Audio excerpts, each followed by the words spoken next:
Okay, now let's come to next topic, necessity. This list of functions, see that we have already seen. See that give the answers. Okay, we need political parties because they perform all the functions that we have already discussed. But we still need to ask why modern democracies cannot exist without political parties. We can understand the necessity of political parties by imagining a situation. Okay, let's think every candidate in the election will be independent.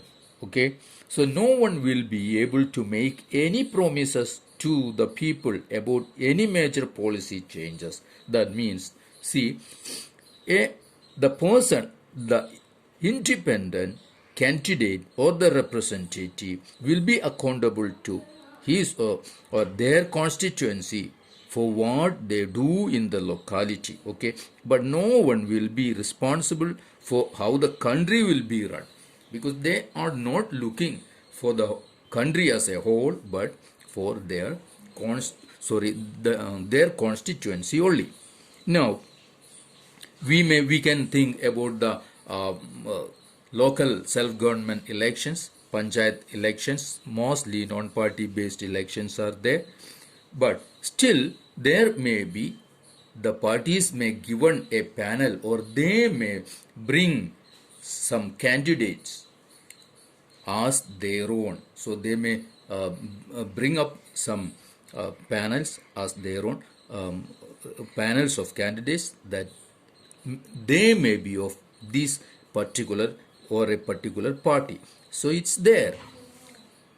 So the rise of political parties is directly linked to the emergence of representative democracies. Okay, as we have seen, large societies need representative democracy. As societies became large and complex, they also needed some agency to gather different views on various issues and present these to the government.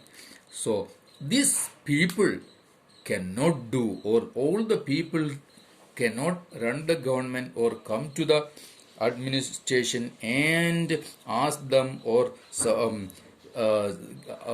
they cannot demand them to run the government according to their own lines. So an agency is needed. That's what the political parties do. So they needed some ways to bring various representatives together so that a responsible government could be formed, and this a need of mechanism to support or restrain the government, make policies, justify or oppose them, it is needed. Okay, so political parties fulfill these needs that every representative government has.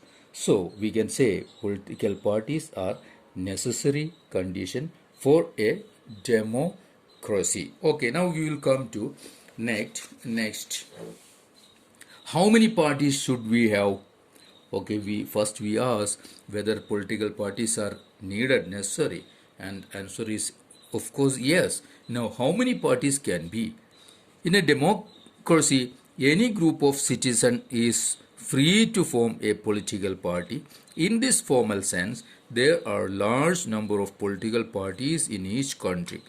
More than 750 parties are registered with the Election Commission of India. In India, we have more than 750 political parties, but not all these parties are serious contenders in the elections.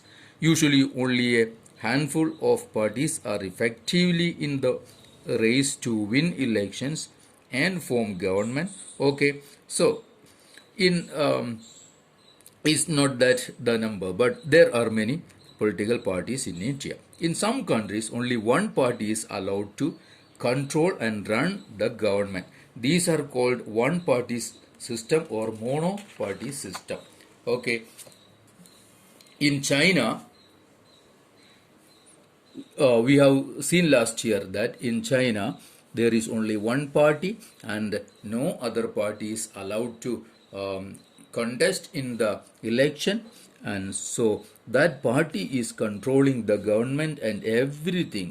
So we cannot see support such situation in a democracy. Okay, so one party system, we cannot consider one party system as a good option. Okay, now comes in some countries, power usually changes between two main parties. Several other parties may exist, but contest elections and win a few seats in the national legislatures by some small parties, but mostly the two parties are contesting each other and forming government.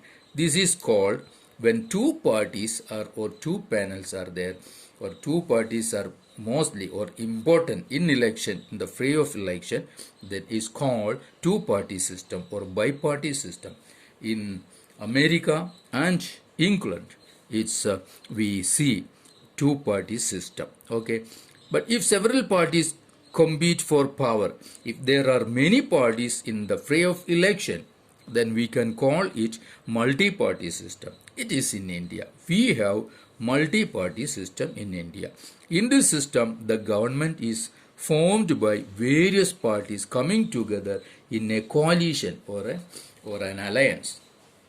Okay, when several parties in a multi-party system joined hands for the purpose of contesting elections and winning power, it's called an alliance or a front.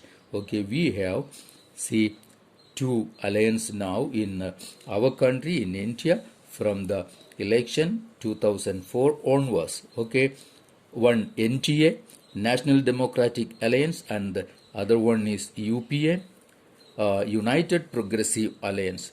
Then one more is there, left front or third front. Okay, the multi-party system often appears very messy and leads to political instability, but at the same time this system allows a variety of interests and opinions to enjoy political representation.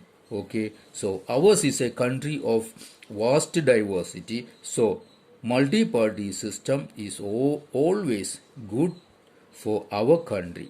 Okay, so it's not something we can say. Party system is not something any country can choose. It evolves over a long time depending on the nature of society, its social and regional divisions, its history of politics, and its system of decisions.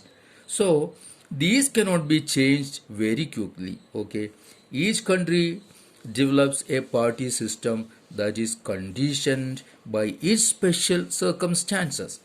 For example, if India has evolved a multi-party system, is because the social and geographical diversity in such a large country is not easily absorbed by two or even three parties. No system is ideal for all countries and all situations. So the system is for different countries. So that's what we see. So the how many parties, it depends on each countries and each society.